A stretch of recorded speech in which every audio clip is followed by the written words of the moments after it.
In this video, we revisit celebrity homes after years of neglect and see what happened to them. Nicolas Cage's Bel Air Mansion, 363 Copa de Oro Road, Los Angeles, California.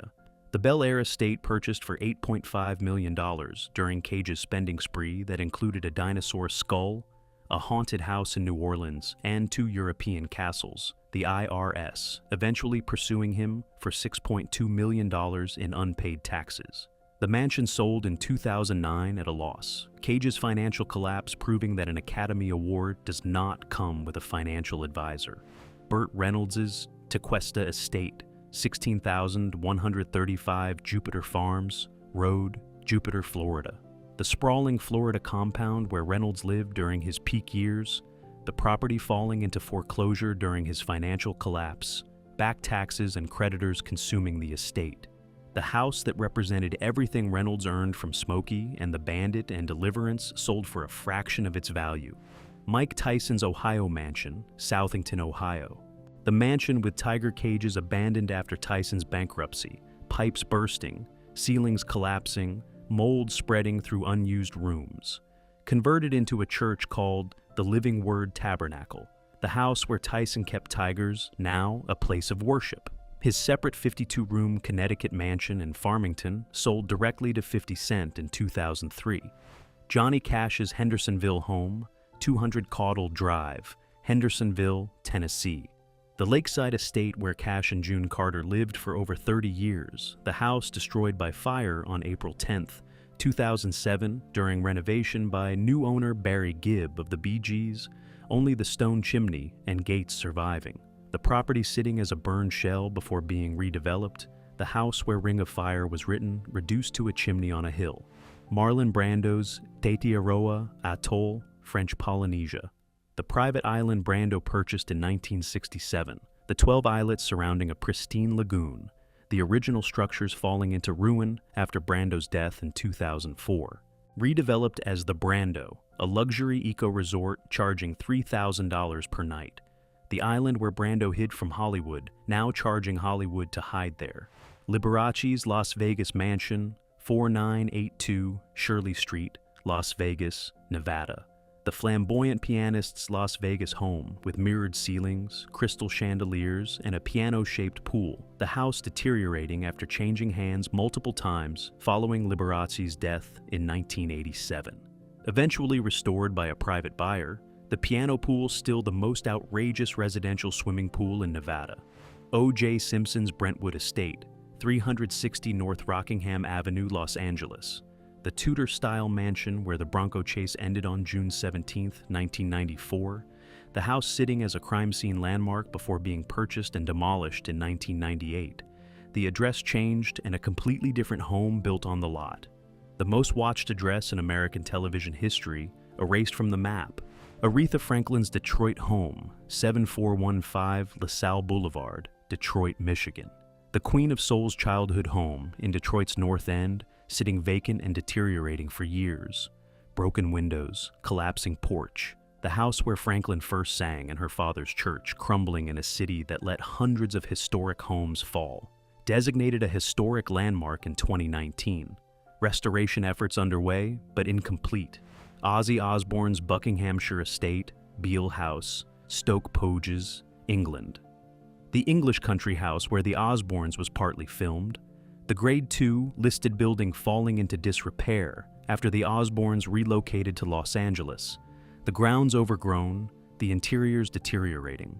Sold and restored by new owners, the house that Sharon and Ozzy made famous through dysfunction, now someone else's quiet country home.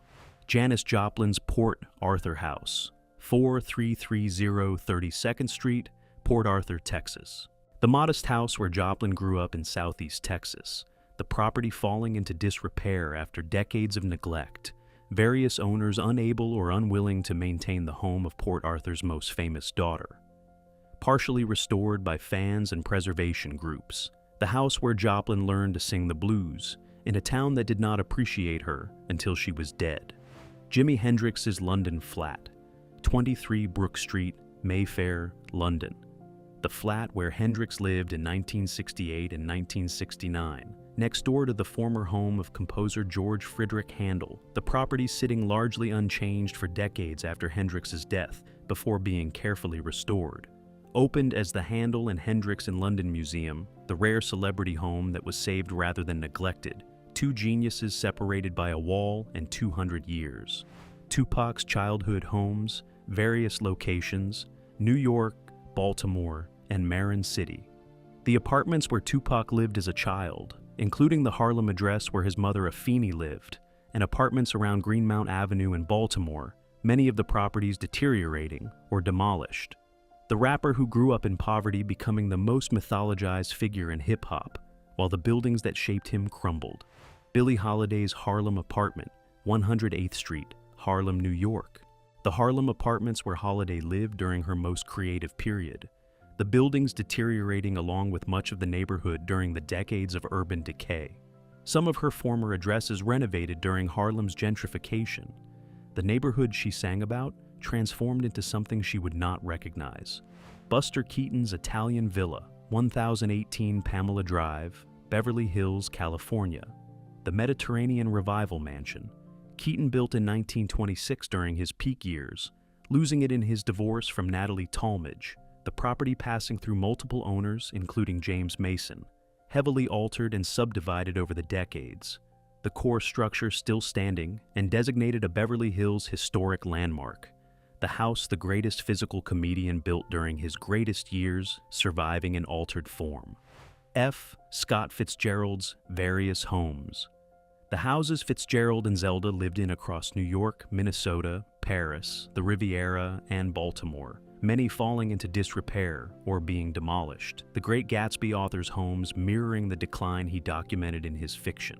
The Fitzgerald House at 599 Summit Avenue in St. Paul, Minnesota, restored as a historic landmark, the others scattered across cities in varying states of preservation. Amy Winehouse's Camden Town home, 30 Camden Square, London. The house where Winehouse was found dead in 2011, the property sitting as an informal memorial with fans leaving bottles, flowers, and messages, purchased by her father, Mitch, who initially wanted to convert it into a museum. The house eventually sold, the Camden neighborhood continuing without its most famous recent resident. Johnny Depp's French Village, Plan de la Tour, Var, France. The restored 19th century hamlet in the south of France that Depp purchased for $2 million and spent over $10 million restoring, selling it in 2015 during his divorce from Amber Heard for a reported $55.5 million. Not neglected but sold, the medieval village that Depp rebuilt, proving that even meticulous restoration cannot survive a Hollywood divorce. Prince's Paisley Park, 7801 Audubon Road, Chanhassen, Minnesota. The 65,000 square foot studio complex where Prince lived, recorded, and died. The building sitting dormant after his death in 2016 until his estate opened it as a museum and tourist destination. Paisley Park now operating as a permanent museum with guided tours. The most private artist in music history's home, now the most public. Jim Morrison's Paris apartment, 17-19 Rue Beautreillis, Paris, France. The fourth-floor apartment where Morrison was found dead in the bathtub on July 3, 1971. The building in the Marais district continuing as a residential property, the apartment passing through tenants who lived where the Doors frontman died. The building still standing, a plaque occasionally placed and removed, the landlord reportedly tired of the attention. Kurt Cobain's Seattle house, 171 Lake Washington Boulevard, East Seattle. The house where Cobain died in the greenhouse on April 5, 1994, Courtney Love selling the property in 1997, the greenhouse demolished, a bench in Veretta Park next door becoming the unofficial memorial. The house still a private residence, the greenhouse gone, the park bench covered in messages from fans who cannot visit the spot where he died because it no longer exists. Billie Holiday's Baltimore Row House, 200 Durham Street, Baltimore, Maryland. The row house where Holiday lived as a child in the Fells Point neighborhood. The property falling into severe disrepair, the windows boarded, the facade crumbling. The city designating it a landmark but failing to fund restoration. The house where the greatest jazz singer learned to sing falling apart in a city that cannot afford to save it. Jane Mansfield's Pink Palace, 10,100 Sunset Boulevard, Los Angeles, California. The garish pink mansion with heart-shaped pool, pink fountain and shag carpet that Mansfield and husband Mickey Hargitay built in 1957. The house deteriorating after her 1967 death in a car accident. Passing through owners, including Engelbert Humperdinck, the property eventually demolished in 2002. The Pink Palace that defined 1950s Hollywood excess, lasting only 45 years.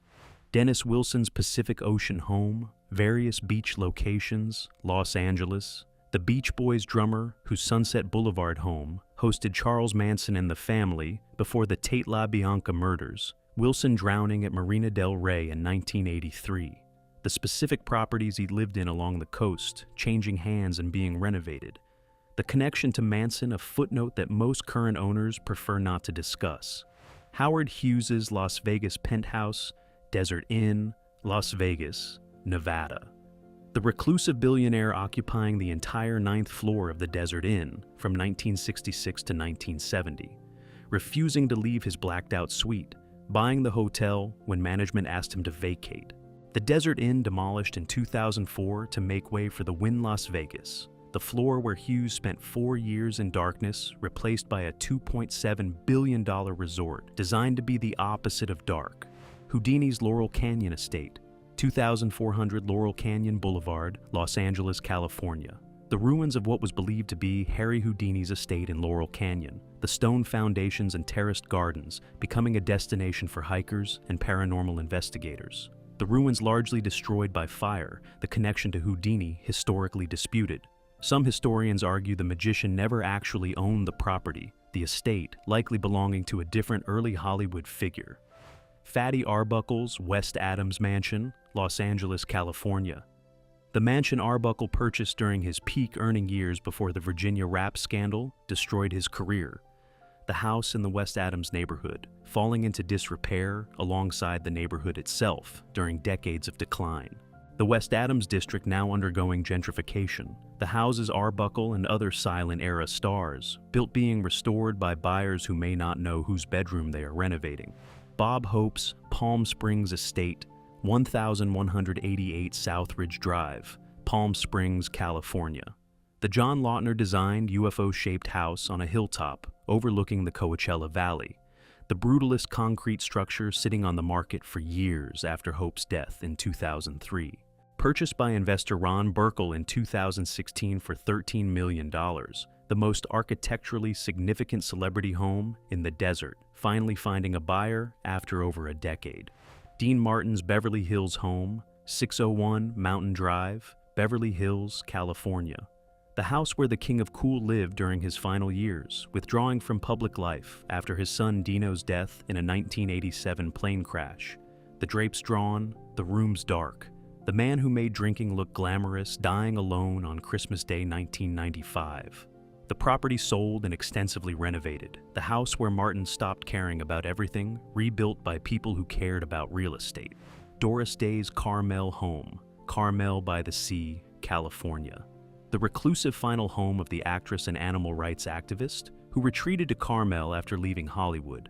The property becoming a de facto animal sanctuary with dozens of rescued dogs. Day dying in 2019 at 97. Her Carmel property and its future uncertain, the most private star of the studio era, choosing a town that does not allow chain restaurants or neon signs. Walt Disney's Carolwood Drive home, 355 South Carolwood Drive, Los Angeles, California. The Holmby Hills estate where Disney built a backyard railroad that inspired Disneyland. The property remaining in private ownership after Disney's death in 1966. The house well maintained by subsequent owners who understood what they had purchased. The backyard where Disney played with trains and dreamed of a theme park, now one of the most historically significant residential properties in Los Angeles. Richard Pryor's Northridge home, 17,031 Parthenia Street, Northridge, California. The house where Pryor set himself on fire while freebasing cocaine on June 9, 1980. Running down Parthenia Street in flames. The comedian spending 6 weeks in a burn unit. The specific house in the San Fernando Valley passing through owners. The street where the funniest man alive ran on fire, now a residential block, where the neighbors may not know what happened. Hugh Hefner's Playboy Mansion, 10,236 Charing Cross Road, Los Angeles, California. The Holmby Hills estate where Hefner hosted the most famous parties in Los Angeles for decades. The Grotto, the Game House, and the Zoo, making it the most notorious private address in the city.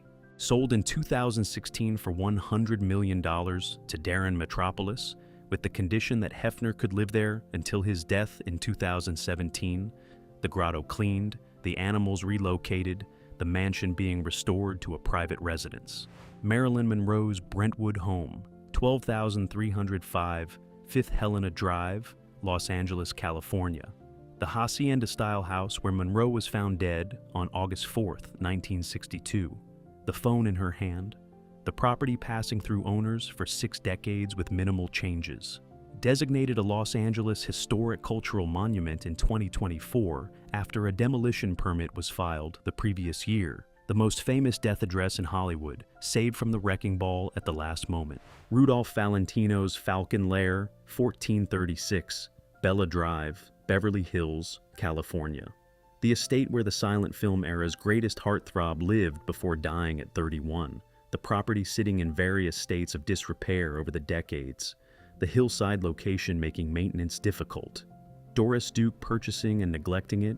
The house finally demolished in 2006.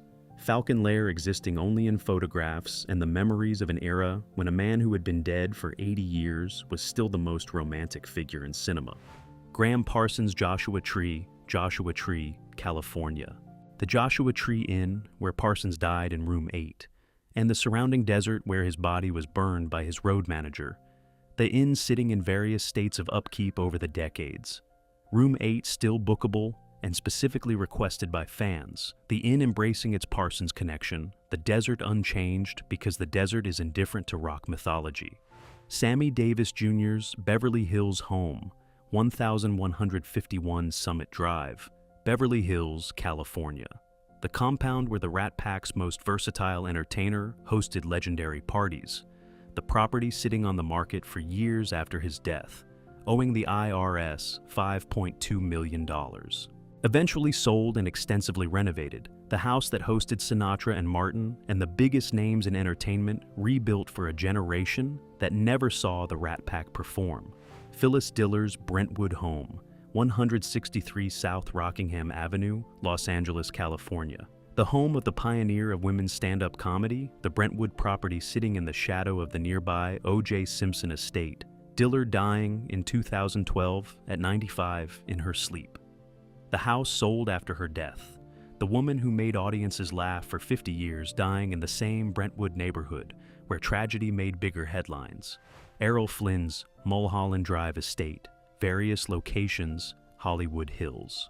The estates Flynn occupied during his peak years, his legendary Mulholland house hosting parties that rivaled anything the Playboy Mansion would later produce. The properties deteriorating after Flynn spent his fortune. Most of the specific properties Flynn lived in have been demolished or extensively renovated. The swashbuckler's Hollywood address is erased by developers who build on the bones of old Hollywood. Barbara Stanwyck's Northridge Ranch, Northridge, California. The Working Horse Ranch Stanwyck, maintained in the San Fernando Valley during the 1940s and 1950s. The property subdivided and developed as Northridge expanded, the ranch where the toughest dame in Hollywood rode horses replaced by a suburban subdivision. The ranch that Stanwyck loved more than any film set existing now only in photographs.